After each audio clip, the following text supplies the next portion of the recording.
Assalamualaikum warahmatullahi wabarakatuh. Salam sejahtera untuk kita semua bosku. Salam NKRI, salam merah putih. Ya guys, sebelum kita masuki videonya guys, saya mau bertanya, statue apa? Statue itu apa sih? Gua malas cari Google guys. Yuk, yang tahu komen dong. Itu sampai-sampai saya penasaran karena sering dengar lagunya statue. Oke bosku, jadi di video berikut masih terkait tentang Ijazah Mulyono ya. Ya sampai sekarang tak ada habis-habisnya dan saling melaporkan. Kita tahu beberapa orang yang sering menggugat Ijazah Jokowi, termasuk Bang Rismon, Bang Roy Suryo dan lainnya, itu kemudian masih tetap teguh untuk usut ijazah tersebut. Oke bosku, mari kita simak videonya. Check it out.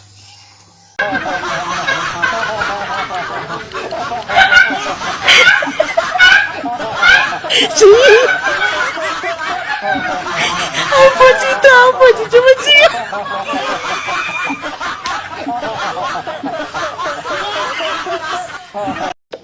Anja.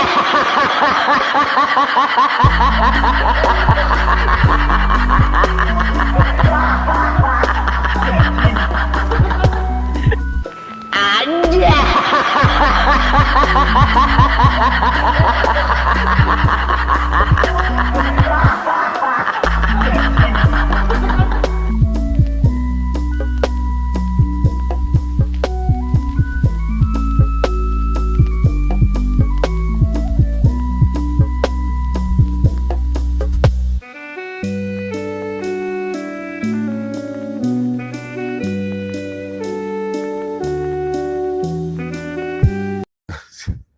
Saya pun bingung deh, ya. Jokowi melapornya ke kehilangan, layanan kehilangan, bingung saya. Aduh, parah kali ya. Pengakuannya Yakub Hasibuan, apa namanya, sudah ditunjukkan semua sampai skripsinya. Katanya ada lembar pengesahan dosen pengujinya, kata Yakub Hasibuan, tapi menunjukkan nggak berani. Parah ya. Rakyat kan berhak menuntut. Rakyat loh.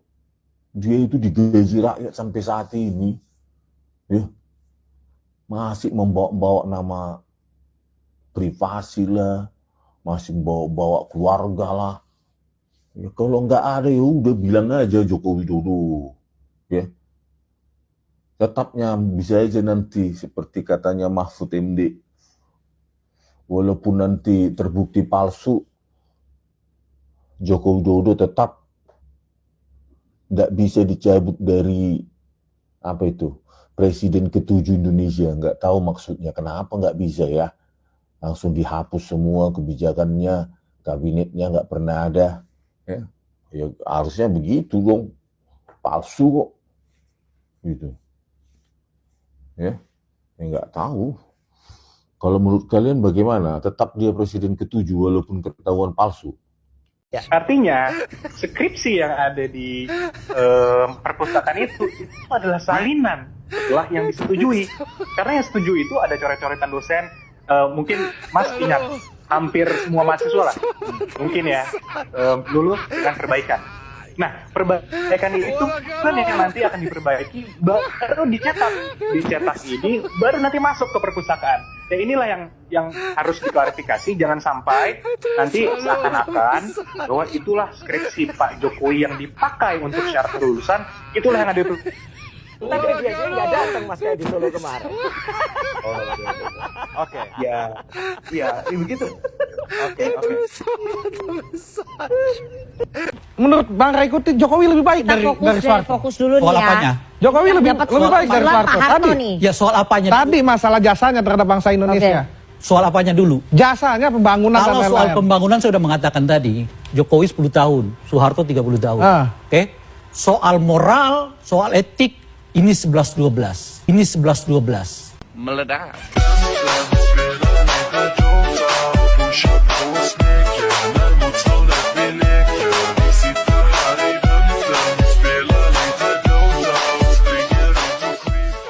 Ini dia 4 keunikan ijazah Jokowi yang membuat kita berpikir keras. Yang pertama, nama dosen pembimbingnya itu ajaib. Mengapa saya mengatakan nama dosen pembimbingnya itu ajaib? Karena menurut keterangan sang anaknya itu mengatakan bahwa nama asli bapaknya itu Ahmad, bukan Asmat, yang seperti tertera dalam ijazah Mulyono. Karena di situ, di dalam ijazah Mulyono itu dituliskan bahwa nama dosen pembimbingnya itu Asmat. Nah, hal inilah yang kemudian membuat kita menjadi bertanya, apakah kita lebih percaya pada sang anak atau kepada Mulyono dan para pihak universitas yang mengeluarkan ijazah ini. Yang kedua, tanda tangannya itu unik, kayak orang lagi belajar.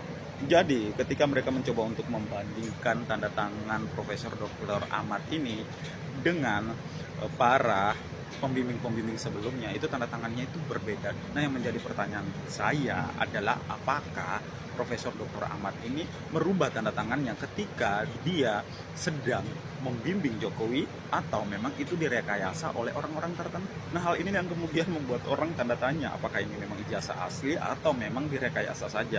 Yang ketiga, skripsinya itu tanpa tanggal. Lu bayangkan lu ujian skripsi, tapi di situ di skripsi lu tidak dituliskan kapan tanggal lu ujian skripsi. Kan dungu namanya.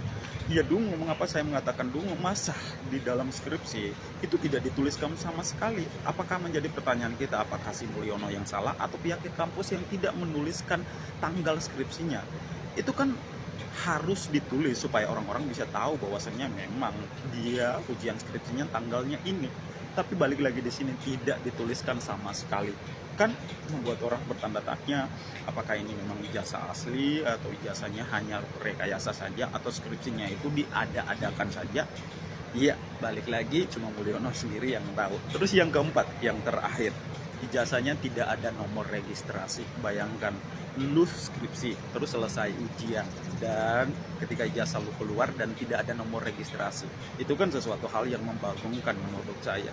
Dan ketika para orang-orang mempertanyakan itu, para pihak universitas mengklaim bahwasannya tidak ada nomor registrasi dalam ijazah Jokowi karena pada saat itu yang ijazah yang tersebar di media sosial itu hasil fotokopi. Jadi ketika para orang-orang melakukan fotokopi ini tidak terbaca nomor registrasinya.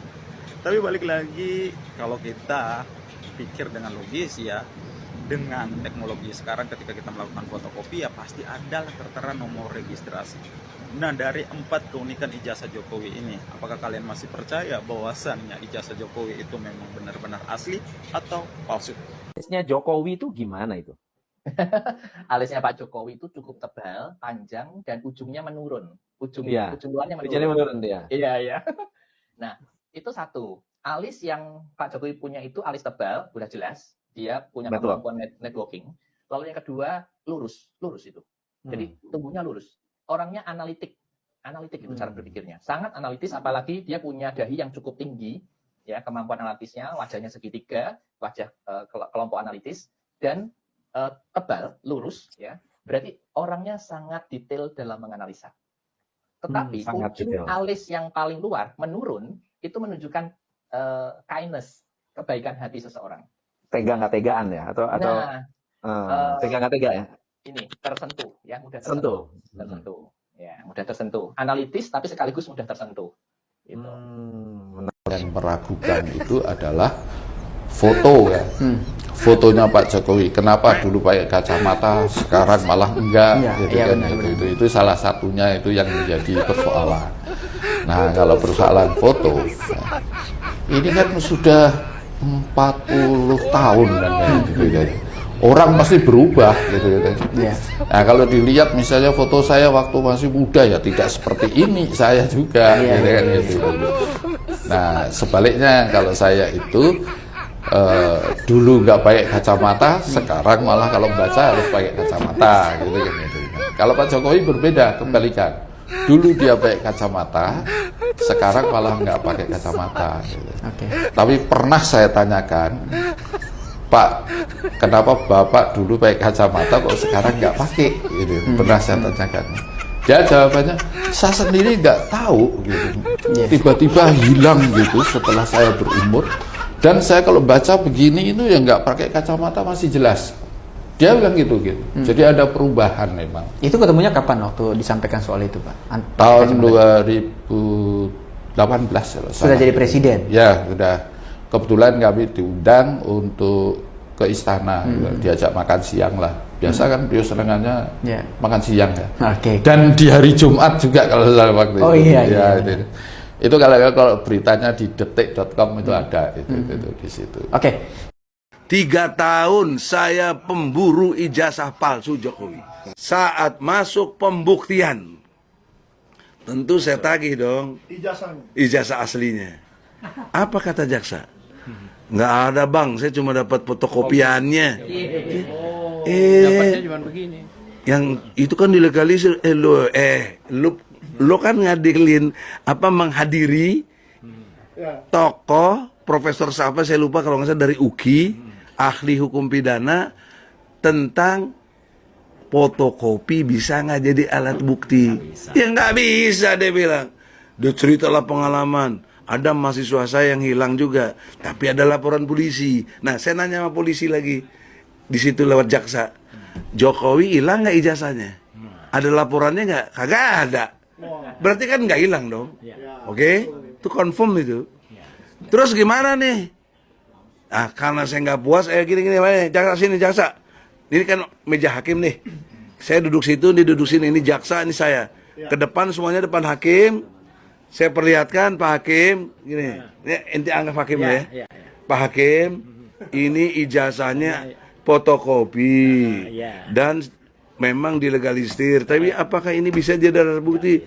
Ya nggak bisa, kata hakim. Jadi gimana Pak Hakim penunjuknya? Yaudah nanti saya catat. Catat apaan? Kok dicatat? Ya? Harusnya kan batal demi hukum sidang itu. Hakim itu memutus, bukan mencatat. Bukan catat. Dia nggak punya aslinya. Berarti tuduhan hoak, tuduhan menghebohkan masyarakat, tuduhan berita palsu, tuduhan kita menyampaikan tentang ijazah palsu, tidak benar. Yang benar memang nggak punya ijazahnya. Ternyata tidak ada pasal 14 dan 15 Undang-Undang Nomor 1 tahun 46. Tidak ada. Dikesampingkan, diignore, diabaikan. Itu padahal yang tuduhan utamanya tentang ijazah palsu. Justru nggak ada. Yang ada disebut tentang ujaran kebencian dari Undang-Undang IT. Saya kritik lagi itu Pengadilan Tinggi. Ujaran kebencian itu menurut pasal 56A KUHP itu kan untuk agama. Ya toh? Untuk agama, untuk apa? Terus di alasannya untuk sara, suku, agama, ras, antar golongan. Coba lu pakai otak, otak lu pakai. Apakah ijazah palsu soal agama? Apakah ijazah palsu soal golongan? Apakah ijazah palsu presiden itu soal ras? Kagak. Tapi kenapa gue dikenain juga pasal tentang ujaran kebencian? Jahat kau hakim lu. Kau bertanggung jawab di akhirat besar nanti. Kau pakai nama Tuhan. Demi Tuhan yang Maha Esa. Diputuskanlah kan? Kau bawa nama Tuhan tapi kau penipu. Azab Allah segera datang. Barangkali udah ada yang mati keluarganya itu. Gue gak tahu tuh. Hakim. Ya. Kami punya hak untuk mendoakan zolim kepada kalian. Karena kalian jahat sama kami. Hakim lebih takut kepada Jokowi. Jadi Tuhannya si hakim, jaksa, polisi. Hakimnya, Tuhannya adalah Joko Widodo. Bukan Allah Subhanahu Wa Ta'ala kalau dia Islam. Bukan Yesus Kristus kalau dia Kristen. Tapi Tuhannya adalah Joko Widodo. Musyrik kok. Musyrik nggak diampuni oleh Allah. Ternyata punya ijazah lain yang ternyata penomorannya benar, fotonya juga benar, penulisan namanya juga benar, dan kemudian skripsinya juga benar. Bahwa itu skripsi dia, ada tadi saya katakan tanda tangan lengkap dari baik itu pembimbing pertama, pembimbing kedua, penguji pertama, penguji kedua, dan kemudian diuji pada tanggal berapa, lengkap memenuhi syarat-syarat pengesahan skripsi. Itu yang kemudian kita bertanya, mengapa persoalan ijazah ini yang diawali muncul pada 2016 ketika ada buku Jokowi Undercover, dan kemudian terjadilah yang dia sebut dengan drama ijazah asli atau tidak asli Jokowi, yang kemudian sampai detik ini ternyata belum berakhir. Kalau ternyata Jokowi punya ijazah asli dan kemudian juga skripsi asli, apakah 3 atau 4 orang dilaporkan ke Polda Metro Jaya itu bisa disalahkan? Saya sebagai seorang ilmuwan tentunya bisa berani mengatakan tidak bisa disalahkan. Kenapa? Yang analisis dia, kesimpulan mereka, dan juga pandangan-pandangan mereka itu didasari oleh informasi yang ada yang mereka terima. Apa yang ingin saya katakan di sini, berarti Jokowi menyimpan informasi lain. Berarti Jokowi itu juga misalnya tidak ingin persoalan ijazah asli atau skripsi asli atau palsu ini berhenti secepat mungkin. Lalu apa gunanya memperpanjang persoalan ini sampai berlarut-larut ya, bahkan mencapai hampir disebut boleh dikatakan 9 tahun ya. Apalagi kalau ini dimasukkan dengan apakah ijazah Jokowi itu adalah titelnya Dr. Andes ya, ketika dia mengajukan diri untuk menjadi wali kota Solo, ini akan jauh lebih lama lagi. Maksud saya, ini adalah mungkin saja Jokowi itu punya ijazah yang asli, benar-benar asli, kemudian juga skripsi yang benar-benar asli, tapi mengapa ini tidak ditunjukkan kepada publik dengan langsung?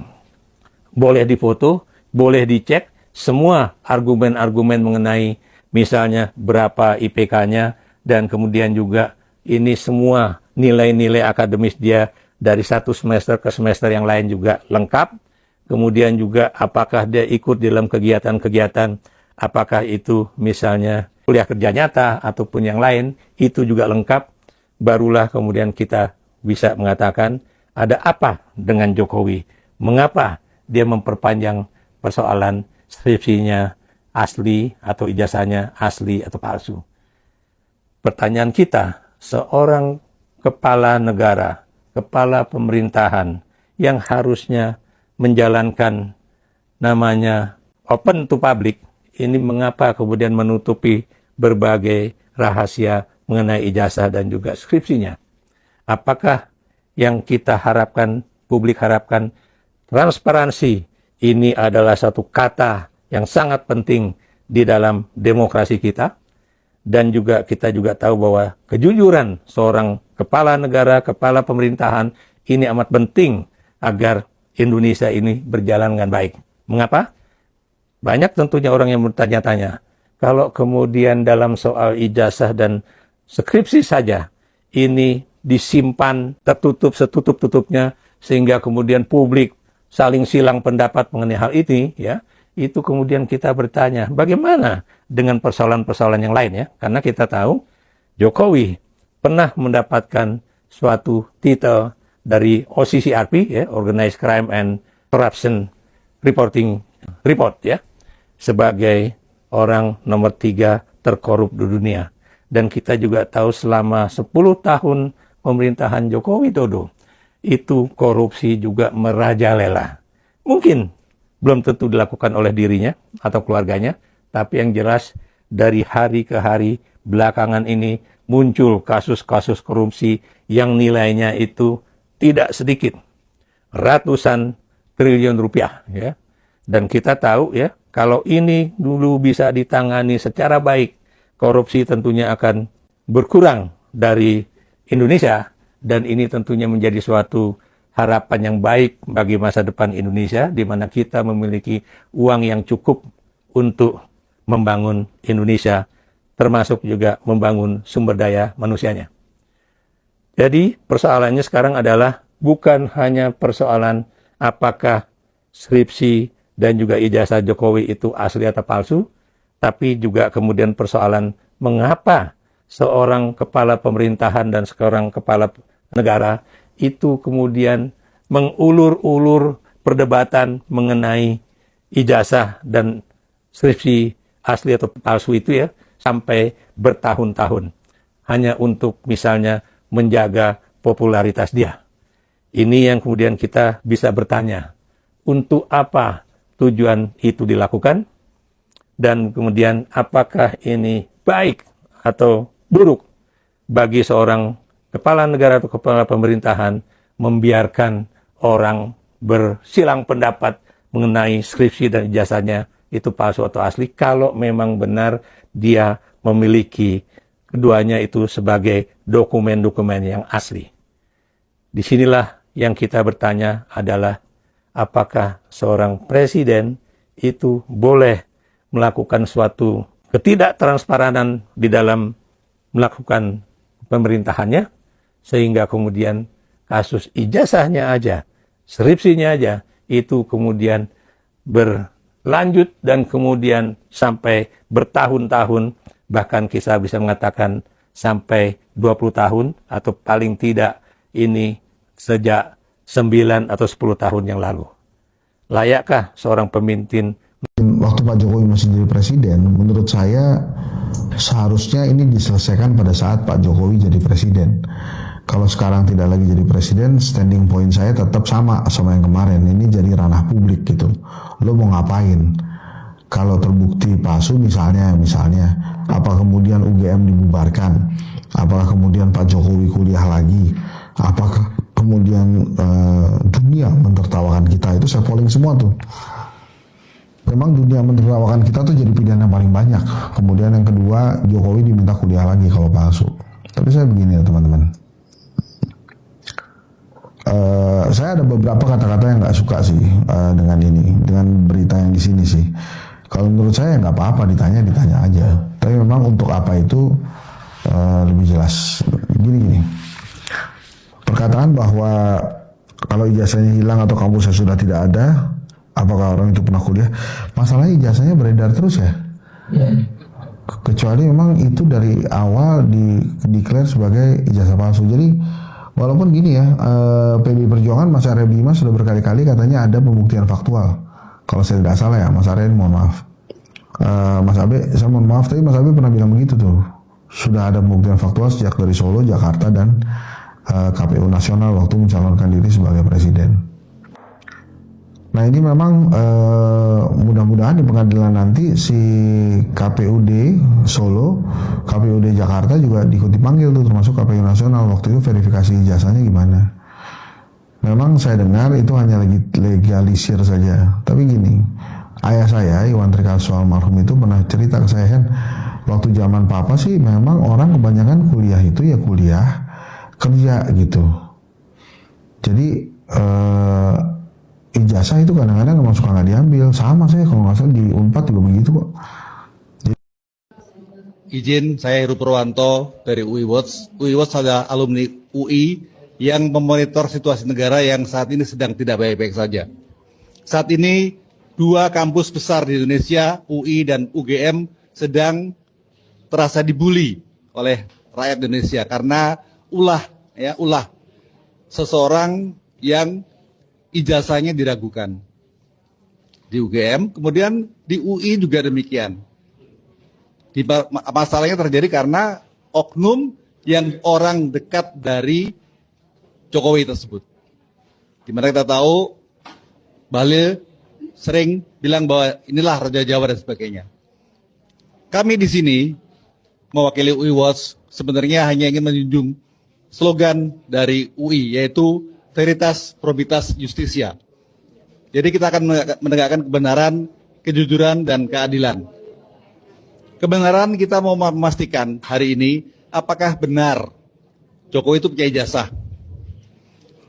Yang kedua, jujurlah UGM apa yang terjadi selama ini. Yang ketiga, keadilan. Orang bilang, oh sekarang kan Jokowi bukan presiden lagi, jadi jangan dibully. Justru itu, setelah dia jadi warga negara biasa, maka haknya sama sebagai warga negara Indonesia, sama kedudukannya, dan kita juga berhak untuk menanyakan kepada dia.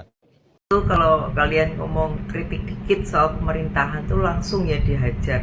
Bukan sama polisi sih, tapi sama, kalian tahu sendiri kan sama siapa? Sama buzzer. Aku sih nggak heran kalau zaman sekarang tuh profesi paling menjanjikan tuh bukan dokter, bukan PNS, tapi buzzer ternak ya, yang kerjanya tuh nge-tweet, ngegas orang modal HP. Terus kalau hoki dapat endorse dari elit. Terus ini buzzer tuh bukan cuma 1-2 orang bro, ini mah ribuan, udah kayak pasukan semut nggak tuh. Tapi yang disemutin tuh logika rakyat. Tapi rakyatnya tuh kerasa nggak sih kalau lagi disemutin sama para buzzer? Terus aku lagi bayangin nih, peternakan buzzer itu kayak kandang ayam modern gak sih, yang ada level-levelnya gitu. Level 1 tuh dia cuma retweet aja, level 2 ngegas orang random, terus level ketiganya bikin narasi palsu. Tahu nggak level maksimalnya apa? Level maksimalnya itu dia tuh jadi influencer politik. Terus dia selalu bilang, saya bukan buzzer, saya hanya cinta stabilitas. Bro, ini bensin naik aja, kamu diem. Dan mereka tuh pinter loh guys. Ada yang pura-pura jadi mama galau, ada yang akun kucing tiba-tiba bahas geopolitik. Kucing bahas geopolitik, bro. Presiden ya, nanti ekonominya anjlok. Sejak kapan Garfield jadi staf khusus?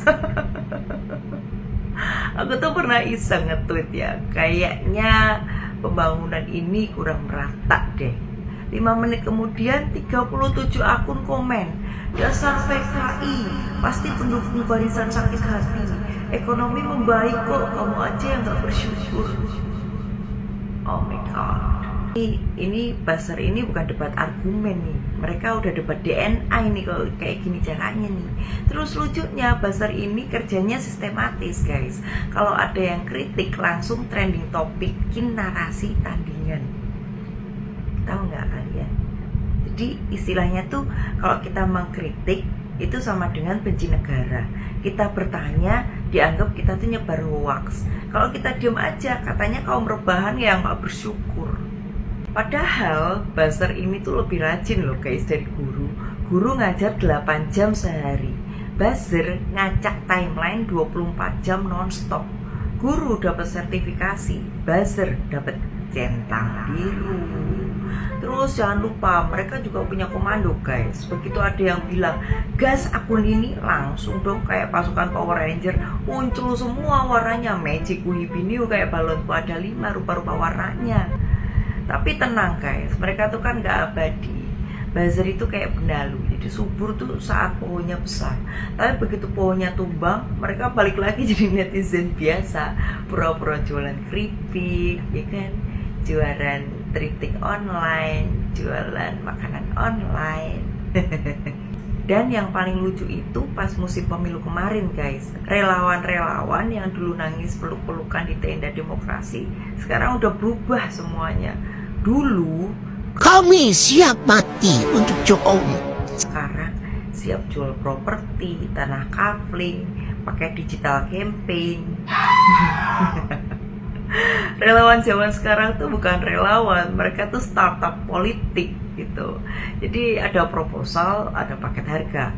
Contohnya nih, paket bronze itu tugasnya bikin narasi positif.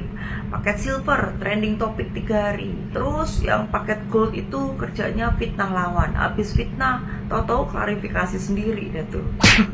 Terus pas jagoannya kalah, mereka langsung rebranding nih. Dulu memang saya relawan, tapi sekarang saya independen. Bro, lu tuh independen kayak Indomaret, izinnya doang.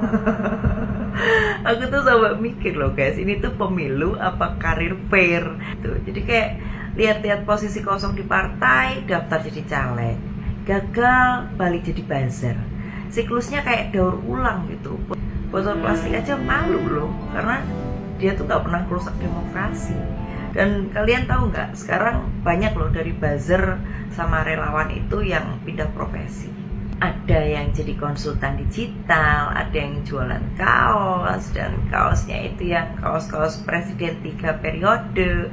Ada juga yang jadi motivator politik. Kalau kamu ingin sukses, jangan jadi oposan, deket-deket aja sama kekuasaan. Terus pas ditanya, bang, kok cepet naik bang? Terus dia pasti jawabnya gini, karena saya naik bareng algoritma. Ya bosku, gimana nih tanggapan kalian terkait video tersebut?